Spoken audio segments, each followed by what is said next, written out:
You're watching FIFA Predicts, predicting the big games in the football world via the medium of FIFA 20 computer versus computer. Welcome to the Camp Nou. Nanu. For the biggest game in world football, El Clásico. The crowd are so excited they've brought with them bits of coloured card that they got from a local stationer's. What does El Clásico mean, Ian? It's impossible to directly translate it exactly. Scholars have tried for years. It sort of translates as huge encounter. It means the classic, doesn't it?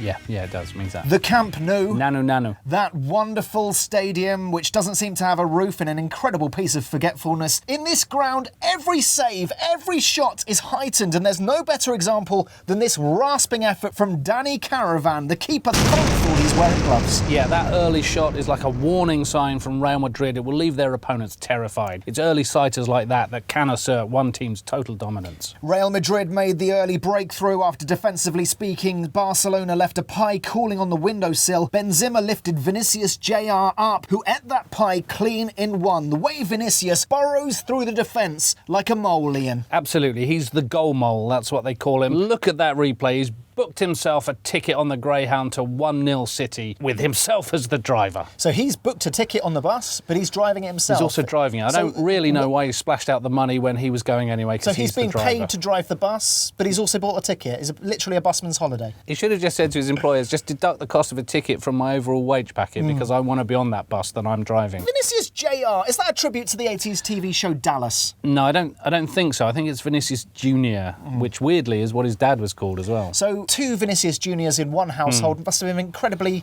complicated family dynamic. Yes, it's very confusing. I mean, there was a morning when his mum shouted out, "Vinicius Jr., you've got to go to work," and the 4-year-old Vinicius thought she was talking to him, so he ended up doing 2 years as a postman. But that's why he delivers such excellent crosses. He delivers them like parcels, yes. What a celebration. Vinicius runs up to the camera, he stops, and he coughs out a tiny ghost. It's a beautiful thing he does there. It's a tribute to ghosts everywhere, and I know they will be delighted with that. Real Madrid stirred the hornet's nest with that goal. Barcelona marched towards them like ants at a picnic, carrying whole Madrid midfielders away with them. They were angry, and Luis Suarez, the toothy magician, he almost head-nozzled in an equaliser. Yeah, absolutely, yes. It's worth noting that was Courtois' first save of his Real Madrid career. They are an incredible side, Barcelona, that's showboating even when they're a goal down. Yes, I mean, it's almost arrogant, isn't it? I don't know any other sides that would do that. It's Harlem Globetrotters level, without the constant handballs. And without the pointlessness of the Harlem Globetrotters. They are pointless. I never understood what the point of them is. Then on 25 minutes, Barca restored parity. Frankie de Jong pulling strings in that midfield like a puppeteer with shorts. Yes, Rakitic-taka that goal was. Look at Rakitic's run.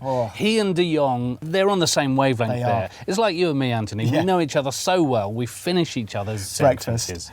Then before you know it, it's 2-1 Barcelona. What a side they are. Playing with their prey, toying with them, batting them back and forth with their paws, occasionally losing them under the sofa, but when their prey comes out, terrified and bewildered, they strike, they pounce, they dismember them, they leave them on their manager's pillow. Yes, absolutely. It's that man Rakitic again, Anthony. He's finished de Jong's breakfast and he's belched up another world-class finish there. Real's defence are so deep, they're like an episode of Dawson's Creek. And like that show, everyone involved is just bitterly full of regret. Real had the chance to get back into the game. A teasing ball came in. Vinicius hung up there like a swan up a chimney, but his beak got stuck in the flue. Then Messi run out of superlatives to this man bearing down on goal. What's he thinking, Ian? He's shouting and he's laughing as he bears down on goal. I've just won the Ballon d'Or for a 6th time. I don't care if this goes in or not. I literally could not care less what happens now. So 2-1 it finished. Now competition time. Predict the score of the real game in the comment section below. Get it right and you'll win this El Clásico, an El Clásico themed flask. And congratulations to last week's winners. Your winners are these winners. See you next time on FIFA Predicts. Bye. Bye. Thanks so much for watching ESPN on YouTube. And for more sports highlights and analysis, be sure to download the ESPN app. And for premium content and live streaming, subscribe to ESPN Plus.